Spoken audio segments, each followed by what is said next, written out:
Président du Conseil de commerce de France, Mesdames et Messieurs les présidents et représentants des institutions françaises du commerce, Mesdames et Messieurs, vous avez été nombreux ce matin à exprimer, à confronter vos attentes sur ce que doit être l'avenir du commerce ces prochaines années, ces 5 prochaines années, et je me réjouis de la richesse des échanges qui m'ont été rapportés, preuve de notre volonté commune, malgré, je le sais, quelques divergences, de faire du commerce un levier économique majeur pour la France de demain. Et le Conseil du commerce de France, fort de ses 120 fédérations et 670 000 entreprises, incarne aujourd'hui ce potentiel. Ces États généraux s'inscrivent dans une démarche de mobilisation autour de l'élection présidentielle que vous avez initiée, Monsieur le Président Koberlé, et je voudrais là le saluer. Avec un manifeste pour une nouvelle politique pour le commerce, un site Internet dédié aux élections, vous avez souhaité interpeller les différents candidats et familles politiques sur la nécessité de préserver la dynamique d'emploi du secteur en répondant à la triple révolution technologique que vit le commerce avec l'e-commerce, avec la robotisation et la numérisation des données. C'est essentiel. Je souhaite, à l'image de ces États généraux, que vos propositions viennent nourrir les réflexions autour des prochaines politiques publiques qui, à mon sens, devront soutenir et renforcer les mesures économiques réalisées ces 5 dernières années. Les mesures en faveur de l'emploi et pour ce faire de la compétitivité des entreprises ont été des priorités de ce quinquennat et le secteur du commerce en a aussi bénéficié. En 2012, avec un déficit supérieur à 5% de la richesse nationale et un endettement public qui avait fortement augmenté les 5 années précédentes. Aucune entreprise du commerce n'aurait pu continuer à vivre dans l'endettement et le déficit. Il était donc urgent de baisser les cotisations et les charges sur les entreprises et notamment les entreprises qui créent de l'emploi, comme les vôtres, comme celles du commerce, au premier rang desquelles les commerces de détail. Vous le rappelez d'ailleurs dans votre manifeste, le secteur compte aujourd'hui 3,5 millions d'emplois, soit 170 000 salariés de plus qu'en 2001. C'est une dynamique qu'il est nécessaire de maintenir. Le CICE était l'une des premières mesures à bénéficier très largement aux entreprises françaises, qu'elles soient soumises à l'impôt sur les sociétés ou à l'impôt sur le revenu. 1 million d'entreprises en ont profité, notamment dans le secteur du commerce. Ce CICE a été porté de 6 à 7% au 1er janvier dernier, c'est-à-dire que sa masse salariale sera remboursée à hauteur de 7% avec un plafond de 2,5 fois le SMIC, qui d'ailleurs est favorable aux petites et moyennes entreprises. L'avenir du CICE, c'est d'être transformé en baisse de cotisations qui seront compensées par le budget de l'État. Mais le président de la République a eu l'occasion de le rappeler récemment, nous sommes dans une phase de transition. Le CICE ne sera pleinement appliqué qu'en 2017 et ce n'est qu'ensuite qu'il pourra être transformé en baisse de cotisation. En attendant, nous pouvons déjà constater les bénéfices de cette mesure. Il y a eu progression de l'embauche, baisse du chômage depuis 9 mois, relance de l'investissement et augmentation des salaires. Je le disais plus tôt, le secteur du commerce connaît une belle dynamique d'embauche et beaucoup de commerçants ont pu bénéficier du dispositif embauche PME qui a permis de rétablir la confiance dans le recrutement en CDI grâce à un système de primes sur 2 ans. Nous en sommes à plus d'1 million de demandes depuis janvier 2016 et 60 000 emplois créés l'année dernière. On peut là parler d'un coup d'accélérateur pour les TPE-PME qui représentent plus d'un tiers des demandes.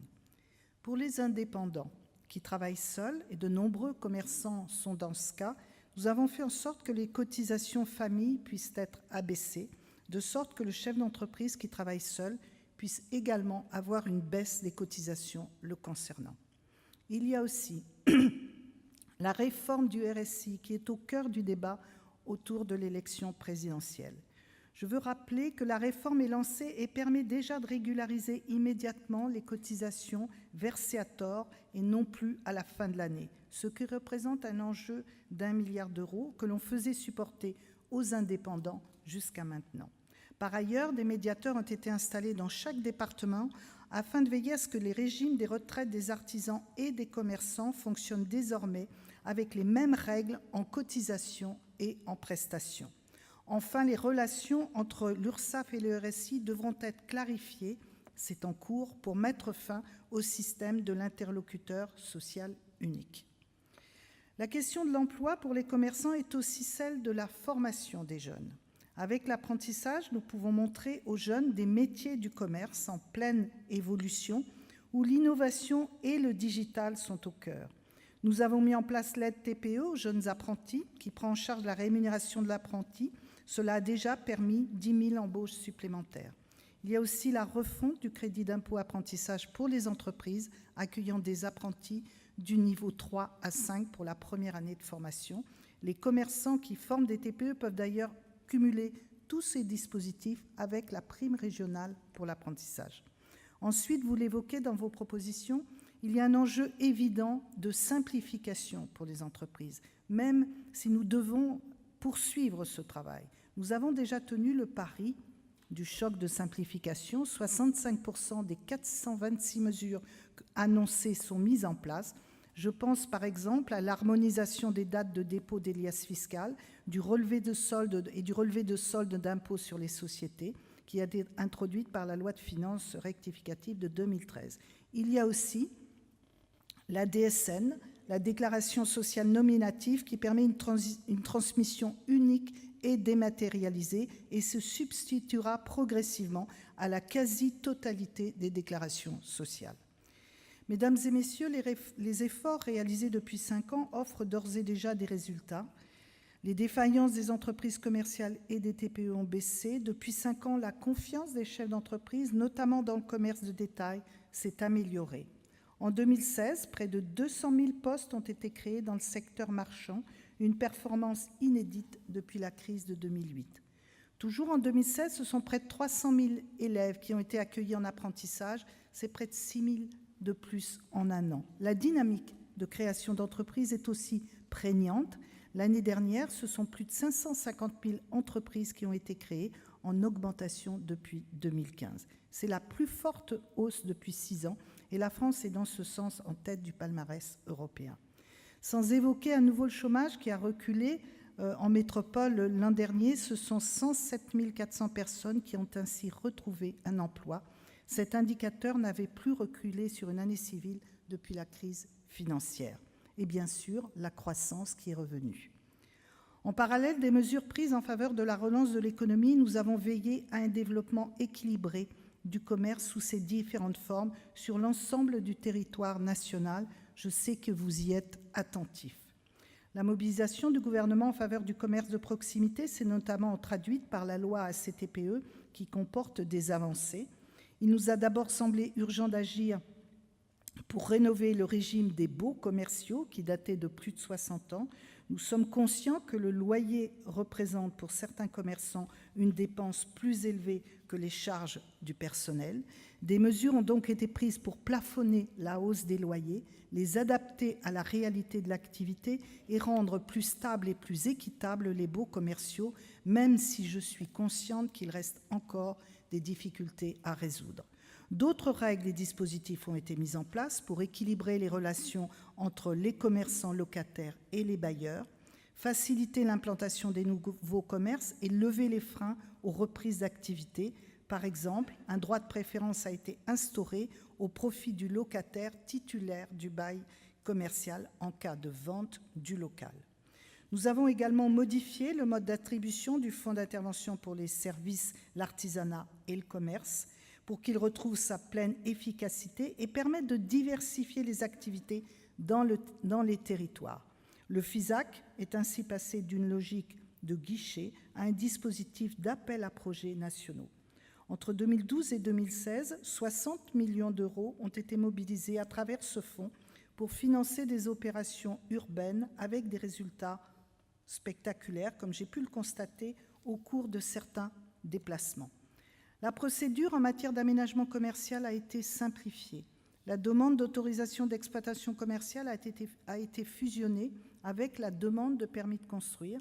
Elle permet ainsi aux opérateurs concernés de s'adresser à un guichet unique, la mairie, qui centralise la demande de permis de construire et la demande d'autorisation d'exploitation commerciale et qui délivre un document d'urbanisme unique. Le délai entre le dépôt d'une demande et l'obtention de toutes les autorisations est ainsi passé de 14 mois à 10 mois maximum. Le décret de décembre 2016, du 15 décembre, a également permis d'allonger la durée de validité des autorisations d'exploitation commerciale pour les projets soumis à autorisation d'exploitation et nécessitant un permis de construire qui porte sur la réalisation d'une surface de vente de plus de 2500 mètres carrés.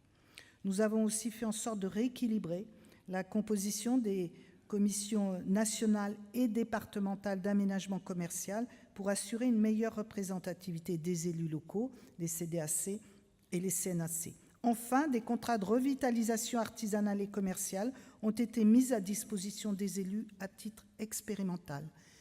C'est une boîte à outils qui permet par exemple aux élus des communes de déléguer le droit de préemption sur les commerces à un opérateur public de type société d'économie mixte, les SEM, intercommunalité ou établissement public foncier. Et pour faciliter la transmission, elle allonge le délai pour trouver un repreneur.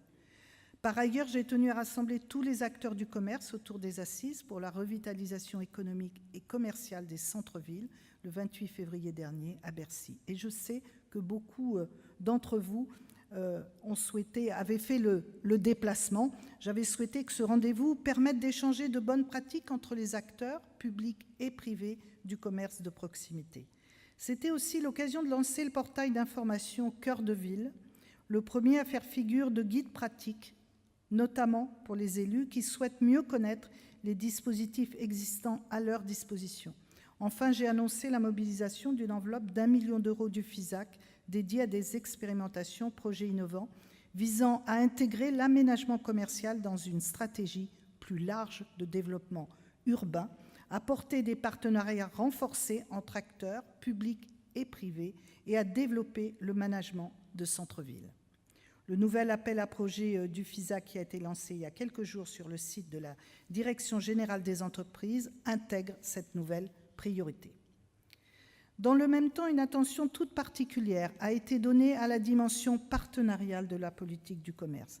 J'ai tenu, vous l'avez rappelé, Monsieur le Président, à ce que la mise en place de la commission de concertation du commerce, qu'on appelle la 3C, aboutisse, qui a été en avril 2016. Cette instance partenariale, dont le premier vice-président est M. Koberlé, réunit professionnels du commerce, représentants des salariés, élus et ministères concernés, et son agenda a été construit en fonction des grands enjeux du commerce que les États généraux reprennent en partie, et je m'en réjouis.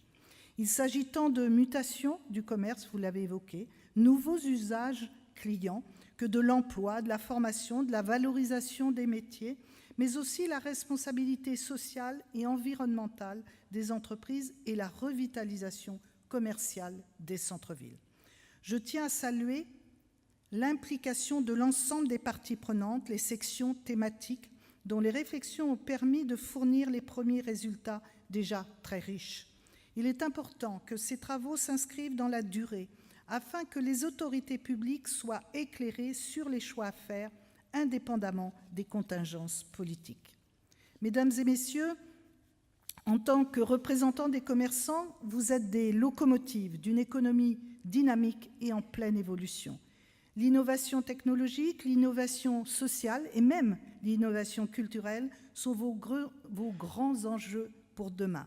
Pour que demain, vous soyez encore ce levier essentiel de l'économie française qui emploie et crée de la richesse. Je vous remercie pour les réflexions et échanges que nous avons pu avoir aujourd'hui et au cours de ces dernières années.